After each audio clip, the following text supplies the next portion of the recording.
Hi everyone, welcome back to my channel. My name is Hawkeward, and today we're going to be looking at, I guess, kind of a review for Detroit Become Human. If you haven't already watched my playthrough, or you haven't played for yourself, or watched somebody else play it, I don't care which of the options you choose, go do that now, because I am going to be majorly spoiler heavy right now. I'm going to go into so much detail that it will ruin it for you if you haven't already seen or played the game for yourself.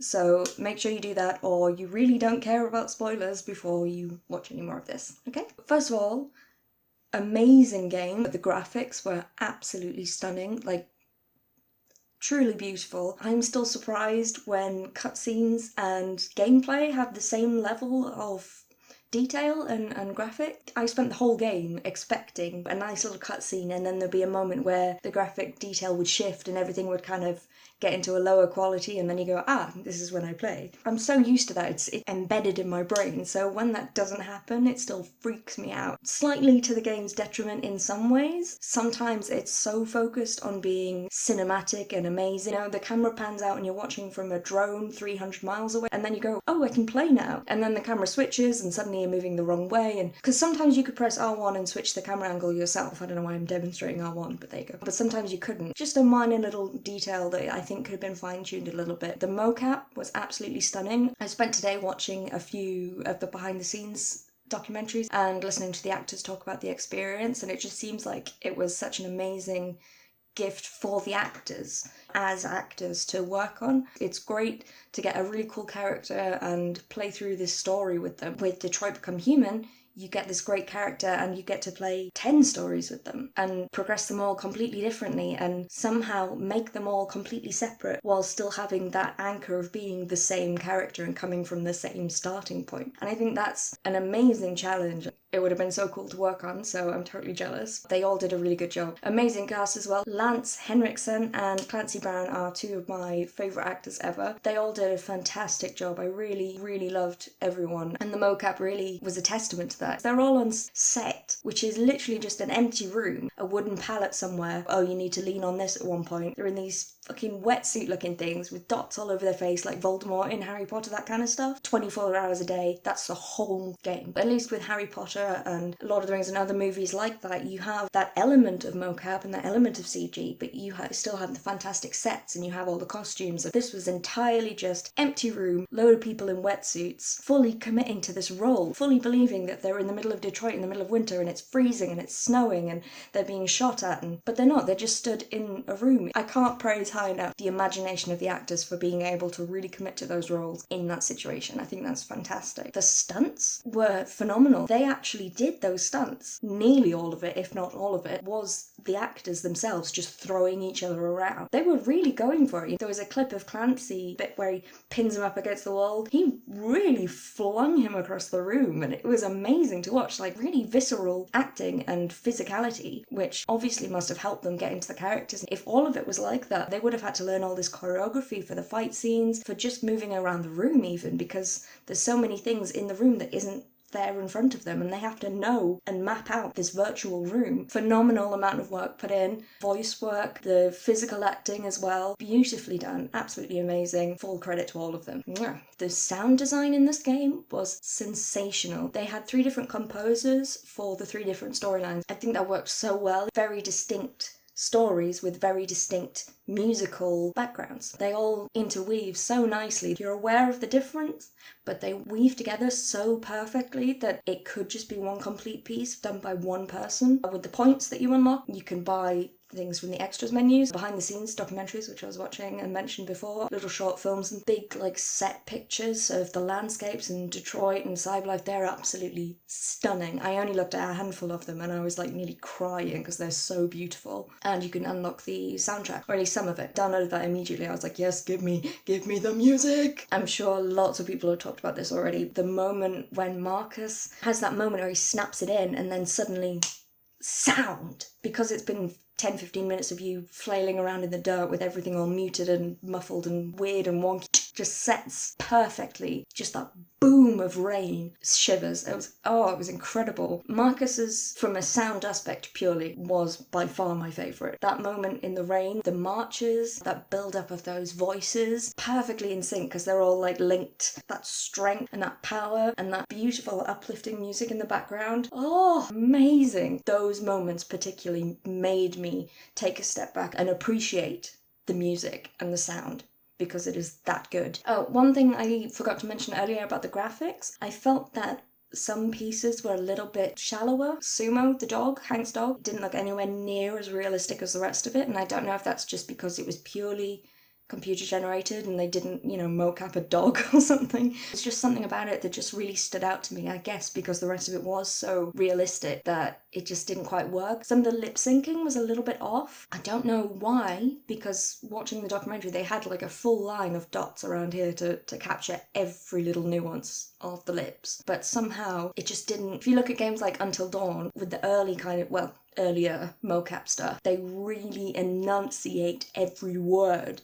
and it doesn't look real because nobody talks like that. So they haven't done that, and they've studied the faces so closely, but every now and then one side of the mouth gets a little bit too still or kind of talking and the mouth's not really moving. Something is a little bit off every now and then, and I noticed it less and less as the game progressed, so I don't know if that's that it improved or they stopped doing whatever it was they were doing wrong, or the game just sucked me in so much that I didn't care anymore. Like I said, very minor. Same with Sumo, I wasn't looking there going, oh, well, that's not a fucking real dog, I'm not going to play this game anymore, get out! It didn't look as real. That's just an observation. As for the story as a whole, I love choices matter kind of games. The Telltale games. The thing about them though is they give you the illusion of free will. Game of Thrones maybe slightly to a lesser degree because they do actually kill off characters and stuff like that. Generally speaking, like Until Dawn, those kind of games, you make a choice but you're still going to get from A to B. With this game, there really was a sense of I have control of the story. Obviously, there's a limit to it. They're not God. I imagine there are a lot more variations than your average choose your own adventure kind of game, but within that, it really felt like there was a weight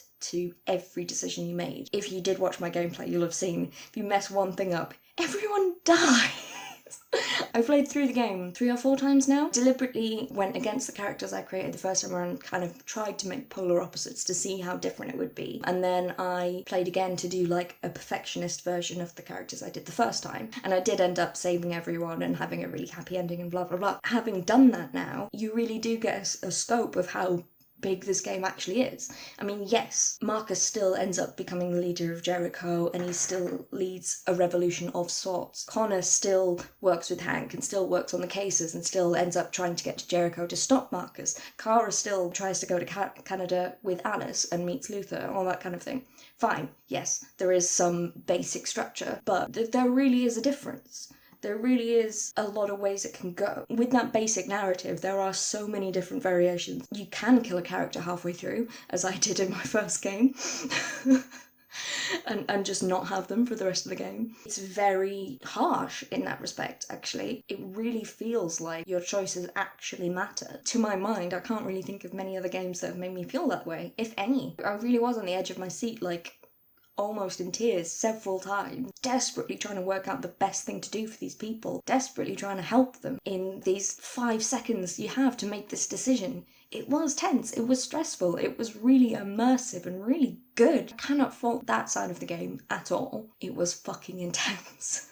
A couple of people have asked me why I chose to do this walkthrough, whatever you want to call it, why I chose to do it this way. For the pure and simple reason, I knew straight away I would not have the willpower to play for an hour, 2 hours and put it down. I knew that I was going to play this, if not in 1 sitting, then in 2. I didn't think my voice would be able to manage 10 hours of talking you through it. I thought the best way to do it would just be to film it as I experienced it and hope that people get the same enjoyment out of it as I did. It would have been nice if I could have done a commentary with it. There were some things I was bursting to say and I really wish you could have seen my reactions to some of it because I was screaming at the telly and really getting into it. It wouldn't have been possible the way I played it. I had a couple of breaks, but I did play it all in one. And I think that really helps get into the story as well. Playing a game like that where every second counts, to play it all in one really adds to that level of danger and adds to that immersion because there's no getting out of it, there's no reprieve. You really are just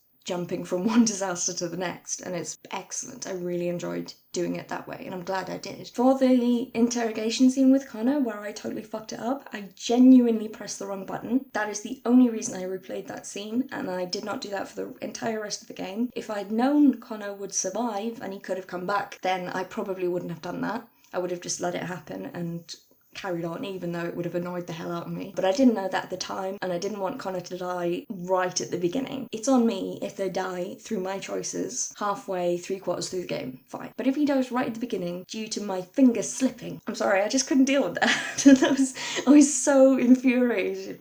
I spent ages, doing this really good interrogation. I got the stress level perfect. I was doing all the right things for once, and then I pressed the wrong fucking button. Oh, if I'd been recording then and you'd seen my face, honestly, if looks could kill, I would have killed Connor as well.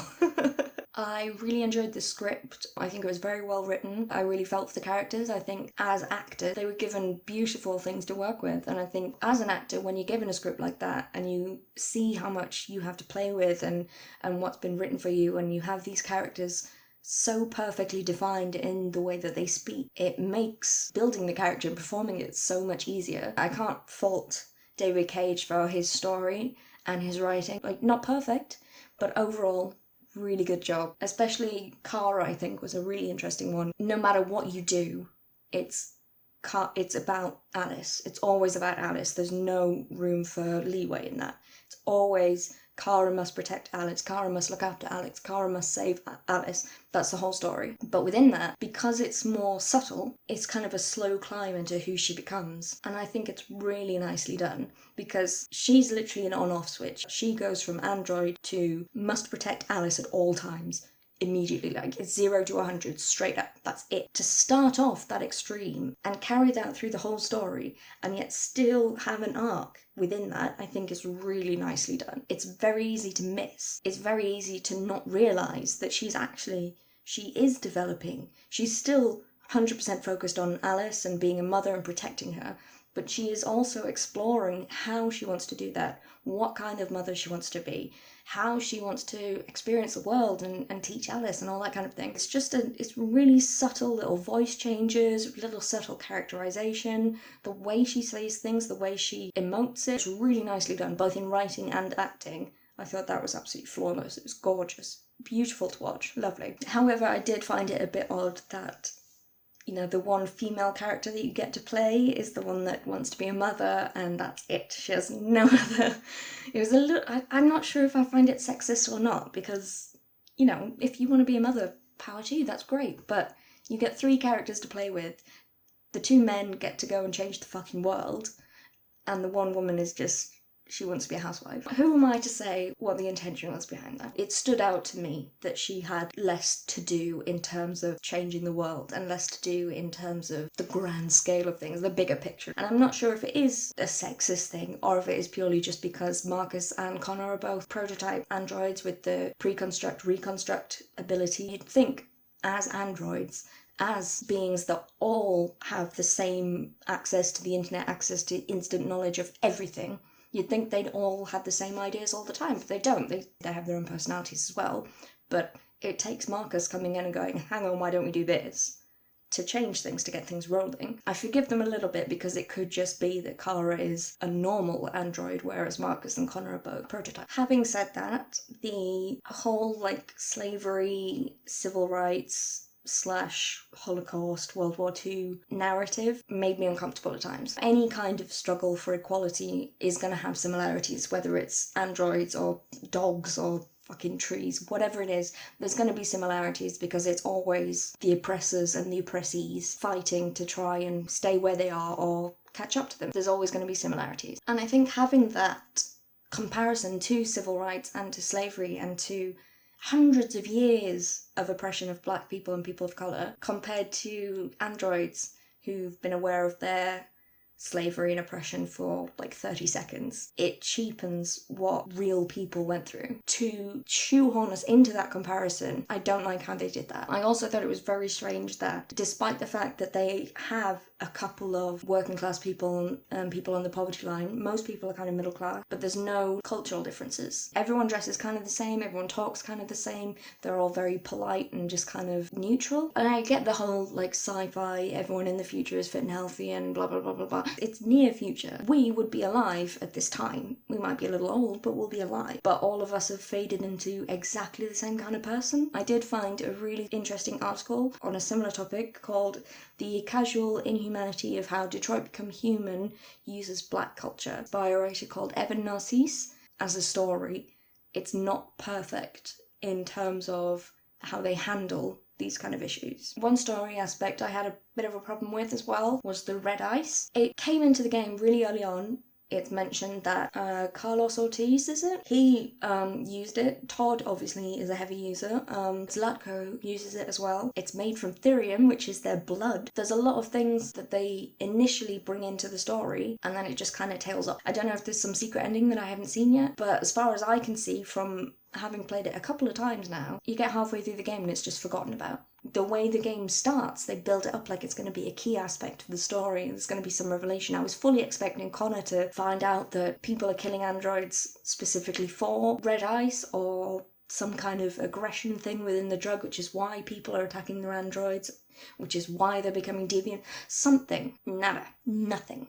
Nothing at all. Just completely forgotten about. I really liked Chloe. I really liked that aspect of the kind of almost fourth wall breaking, where she's talking to you as a player and saying she's going to watch you play it and see what you do with it and all that kind of thing, and how you play influences her. Maybe just a couple of lines here and there, really. You know, it's not a huge thing. It's not a whole subplot in itself, but it was a nice touch. I really liked that they did that. I really liked that they introduced the story into the game and made it real. And you have that choice to set her free at the end, which I really liked as well. They have released a patch now, so if you set her free and then you go, oh no, my menu's a bit boring, you get a new Chloe, which defeats the whole purpose of the fucking... Why let her go in the first place if that's your issue? You spend the whole game fighting with Marcus for liberation of androids, you send Chloe merrily on her way to go and explore and find out who she really is and all that kind of thing, and then you go, oh yeah, I'll have another one, that's fine, yeah, I'll just have another slave. It makes no sense. Why would you do that? It's such a stupid patch. It was so good and poignant and perfect as it was, and I really don't think they should have added that patch in, because that was one of my favourite things about the game. Just this little, tiny little thing that they put in the menu. It wasn't key to the story in any way, certainly. Didn't have any relevance, wasn't really linked. It was just kind of a little, nice little aside, nice little link between the game world and this world, like a little middle step, and it was just nice, and they ruined it. Right, so now I'm going to talk about the characters that I played and the choices that I made and the characters that I developed within the game. So we'll start off with Marcus. I loved Marcus. I thought he was really sweet at the beginning. I loved his relationship with Carl. They have that kind of father-son thing going on. I like how Carl sees him. I like that Carl, as an artist, searches for the humanity in everything, including Marcus. And I think that was believable. It was a natural progression for a man like that to have an android and to search for the humanity within it, search for the soul, whatever you want to call it. I think that was a really nice development, a really nice way for Marcus to begin learning about himself. So the character I played with Marcus was someone who really took Carl's words to heart. 1, he said don't attack Leo, so I didn't. 2, he said never let anyone tell you who you are. With that in mind, I try really hard to create a Marcus that followed that ethos. He wanted to be a peaceful person, and he wanted to make his dad proud. And he was not going to let anybody looking at you north, he's not going to let anybody tell him that that was not the right thing to do, that was not the path to take. And that's why I had him sacrifice himself as well. I have to admit, I was secretly kind of hoping something would happen, like he'd come forward and sacrifice himself and then all the humans would go, no, we can't do it. That didn't happen, he fucking died. That was terrible. And I have since learned that John jumps in to save him sometimes, but because I fucked up so badly before that, John was like, yeah, you deserve to die, you bitch. So I lost Marcus. But I think I was true to that mentality, and I like the Marcus that I developed. As I briefly mentioned before, I massively fucked up in the sequence with the stealing the bio component from Cyberlife. If you're wondering why I just walk towards the guards like a fucking moron, it's because I decided in my head that if I wasn't going to kill them, I would just have to sneak and they wouldn't see me. It didn't occur to me to look for anything else that I could use to distract them or whatever else. I just thought they wouldn't look around. So that was just me being a fucking idiot. We'll just leave that as that. There's not really a lot I can say about that. Other than that, I think I did pretty well. Kara's was pretty simple, really. Instead of it being about Alice, I tried to make it more about the family unit. It was about being together rather than about protecting Alice. It's a negligible difference, I know, but to me it made sense. For example, at the end, when they all fucking die, I chose to flee instead of protect Alice because at that point, the character that I created, they'd come so far that Kara wanted them to be together. And I think even if I had protect Alice, I'm pretty sure they all would have died anyway, because, you know, once they shot her, they would just keep going. So I'm not really sure it would have made a difference. And I think at that point, it was more important for Kara to get across the fence and just be able to hold her during those last moments. It was about the three of them for me at that point, rather than just Alice. Kara's for me was the most difficult. I don't know why. I'm really bad at choices. If you ask me like a trivia question and it's a 50-50 choice, I will pick the wrong answer every time without fail. And before anybody says, well, why don't you pick the one that you didn't want to pick, then I get into this whole like Princess Bride thing where I'm like, but a smart man would assume that I would be, it just doesn't work. I have the survival instincts of a suicidal jellyfish that's just woken up on fucking Pluto. I don't know what it is, but I always pick the wrong choice. I'm kind of not surprised that it took me that long to save everyone in Kara's story, but it was really annoying. I feel like I was doing pretty well. Like, I saved them from Zlatko and I got her out of that machine before she lost her memories and all that kind of stuff, and I got them away from Todd safely, but I still ended up killing everyone. And because I didn't get to the bus station until like my fourth playthrough or whatever, third, I didn't have that closure with Todd, so it was nice for me to start the game again and play through the opening sequence with him telling Kara to clean the house and screaming at Alice and all that. It was really nice to play that again, knowing that he was doing all of those things because his wife had left him, because his daughter had been taken away, and he was trying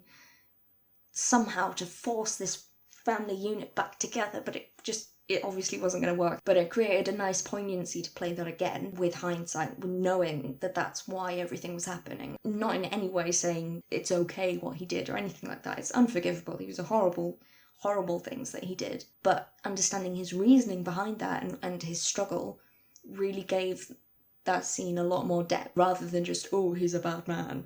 It was, he's a bad man, yes, but he started off somewhere else and he became a bad man. He didn't just crawl out of the womb and stab his mother in the face, Weird analogy.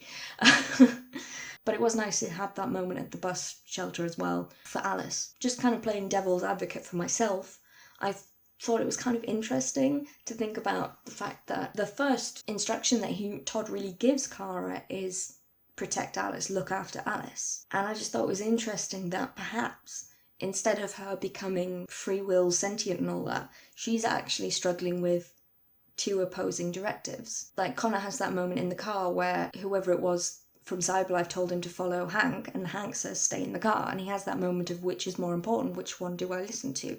Okay, I'm going to follow Hank because that's the superior order. What if Kara's whole story is just fighting with, do I look after Alice, or do I let Todd do his thing because he's told me to stay put and he's told me to stay out of it? Which one is the objective? And that's the break. It's not an emotional break. It's a purely synthetic, which order do I follow? And I just thought that was a really interesting way to look at it, because they were so conflicting, these two things, that it's kind of gone a little bit haywire in her system, and she's ended up taking the protect Alice one to the extreme. I'm not saying I agree with that. I think Kara, the development and everything, I think all of them are alive. I think at that point of artificial intelligence, if it can learn, if it can think, then sure, why not call it alive? And lastly, we come to Connor. The way I played him, instead of it being kind of, is he more human or machine, it was more for me about his relationship with Hank. The way I saw it and the way I played it was with Connor really looking for guidance from Hank and really following the example that he set. Not so much in the drinking and the swearing and the being done with the world and all that kind of thing, but using him as a guideline for a moral compass for how to deal with things, how to look at the world. I'm pretty sure he always followed Hank's instructions. He let the girls go when Hank told him to. He did this, that and the other when Hank told him to,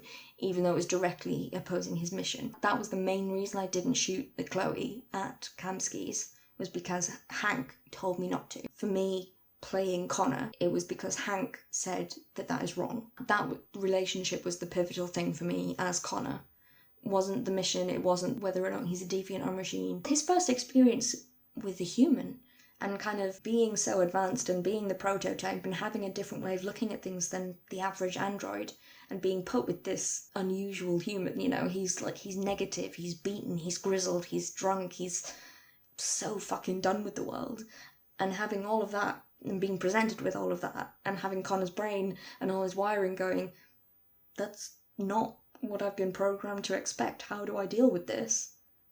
What do I do with this problem Hank? And so for me the whole story was how he learnt to develop around that and how he learnt to understand Hank. And that is also why I shot him at the end, because I feel like Hank literally said, don't do it, shoot me, like do what you need to do. So I was kind of peeved when Hank's relationship thing went down. Like, fair enough, I wouldn't like to be shot by my friend either, but you literally told me to do it. Regardless of whether or not he told me to, I feel like at that point Connor would say, Hank would tell me to save as many lives as possible. Hank would tell me this was the right thing to do. So that's why I shot Hank. Because at the time, I thought it was literally one or the other. If I saved Hank, there was no way I would be able to get the androids. I've now learned otherwise, that it's not quite as harsh and unforgiving as I initially thought, and I could have saved everyone.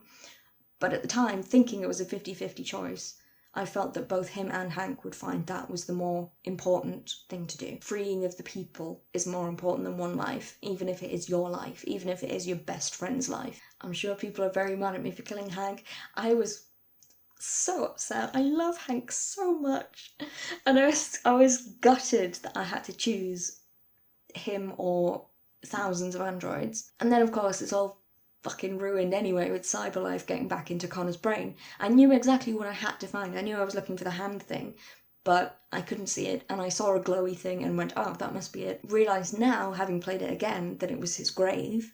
Didn't realise that at the time, thought that glowy thing was the one glowy thing that would be there, so just went in completely the wrong direction, which is annoying. So Hank died for nothing. On the whole, I feel like I played a relatively good game.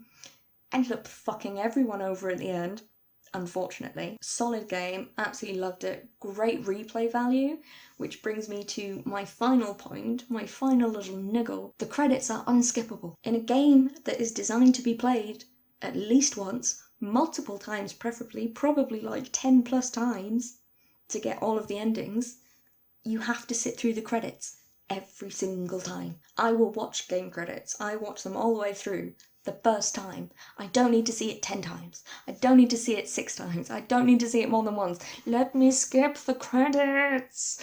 Let me skip. Anyway, on that note, I'm going to leave it there. I hope you enjoyed my playthrough. I hope you enjoyed my little review thing. I definitely think it's worth playing if you haven't already. Even if you've already seen other people play it, experience it yourself, see all the little tweaks and differences and little side stories and subplots and all that wonderful stuff. It's a good game. It's not perfect. It's got a few issues here and there in a lot of areas, but solid. At least an 8 out of 10, I would say. At least. Thanks for watching, and I will see you in my next video. Bye!